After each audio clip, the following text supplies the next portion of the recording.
vivemos é realmente desconcertante. Com tantas confusões, com tantas dores, com tantos problemas. Isso exige que cada um de nós busque muitas formas, muitas respostas para poder compreendê-lo. Bom, nesse grande esforço de compreender o mundo em que a gente vive, com tantos desconcertos, a filosofia nos apresenta alguns aportes bastante interessantes.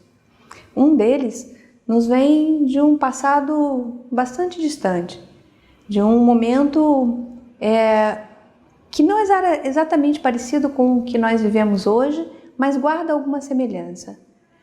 Falamos da escola de pensamento que surgiu na Grécia, em Atenas, por volta do século IV a.C., que foi conhecido como estoicismo. Essa linha de pensamento surgiu no momento em que a Grécia, em especial Atenas, vivia uma crise de valores, uma crise moral bastante significativa em relação à sua história. Nesse momento já não havia mais as grandes escolas metafísicas, os centros iniciáticos já começavam a se rarear e se impunha uma grande questão: como resolvo os problemas do dia a dia? Como posso escolher qual é a melhor solução? Como posso decidir qual o melhor caminho que devo tomar?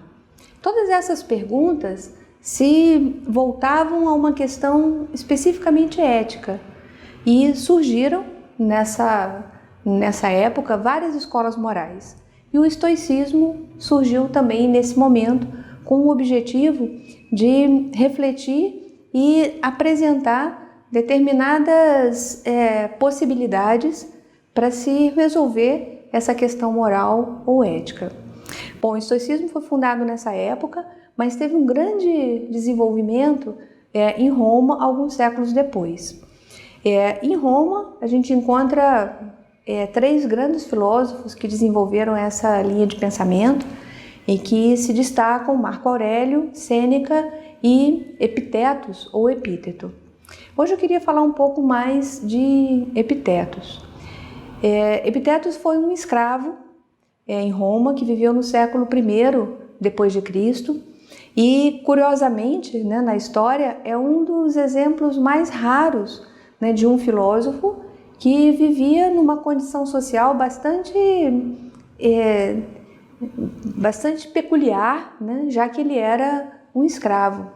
Embora um escravo grego em Roma tivesse determinadas características diferentes de outros exemplos, de outras situações de escravidão, mesmo assim era um homem que, teoricamente, tinha sua liberdade suprimida pela escravidão.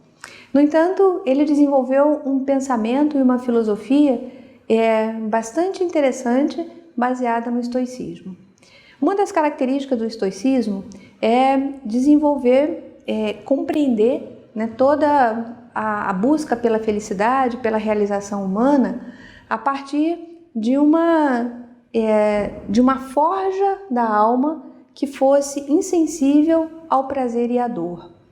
Insensível como? Ou seja, essa insensibilidade não dava aos estoicos uma frieza ou uma indiferença frente aos processos naturais e da vida. Muito pelo contrário.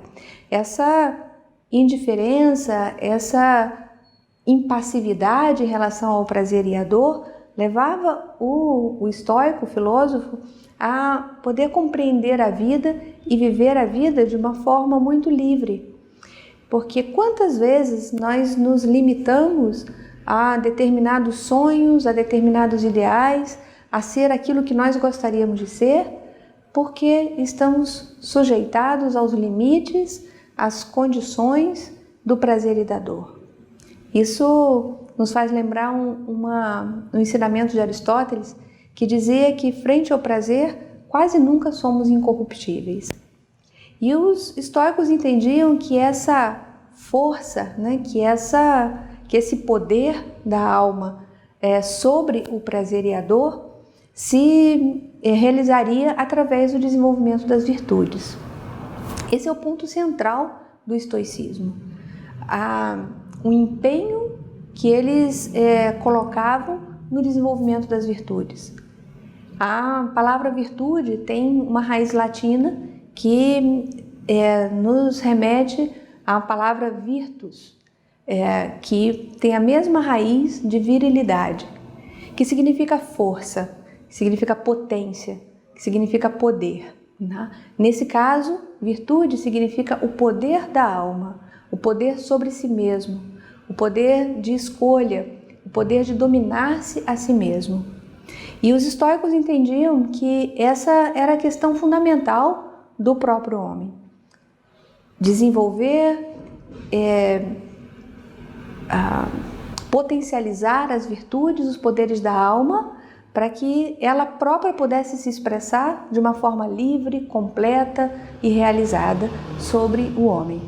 E todo o vício, todo o defeito, toda a carência, todas as falhas deveriam ser combatidas com todo vigor, com todo empenho, porque nisso, para eles, se situava a felicidade humana. E Epictetus, em especial, ele tem dos seus ensinamentos bastante interessante que poderíamos levar à prática no nosso momento hoje, de tanto desconcerto, de tanta insatisfação com o mundo que a gente vive. Ele dizia algo muito simples, mas bastante significativo. Ele dizia: há coisas que dependem de nós e há coisas que não dependem de nós.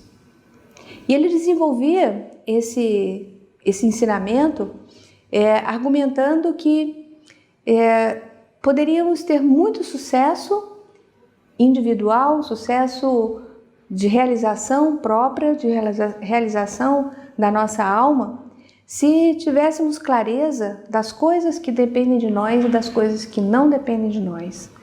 E não só clareza, mas principalmente empenho e dedicação para as coisas que realmente dependem de nós. Porque no cotidiano nós tendemos a inverter essa hierarquia. Em geral, nós nos ocupamos muito das coisas que não dependem de nós. Por exemplo, os grandes problemas da humanidade que estão além das nossas forças individuais para realizar.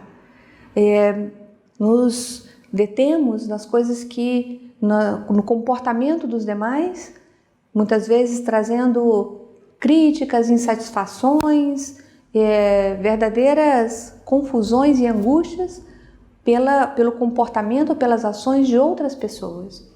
E todas essas coisas não dependem de nós individualmente. No entanto, há muitas coisas que dependem de nós. E aí, muitas vezes, nós negligenciamos. Distraídos com as coisas que não dependem de nós, deixamos de atender aquilo que realmente depende de nós. Por exemplo, as nossas próprias ações, o nosso próprio aperfeiçoamento, a nossa conquista paulatina de uma vida moral, de uma vida mais coerente, de uma vida mais lúcida, de uma vida mais virtuosa e mais feliz. Isso só depende de nós, individualmente. Nesse mundo tão desconcertado, que nos traz tantas angústias, tantas tristezas, tantas incompreensões, muitas vezes nos perguntamos: o que eu posso fazer para mudar esse mundo? Como posso colaborar para que esse mundo seja mais justo, mais belo, mais harmônico, mais feliz? Se tivéssemos um pouco mais de profundidade e de coragem para olhar exatamente para as coisas que dependem de nós, certamente poderíamos mudar o mundo.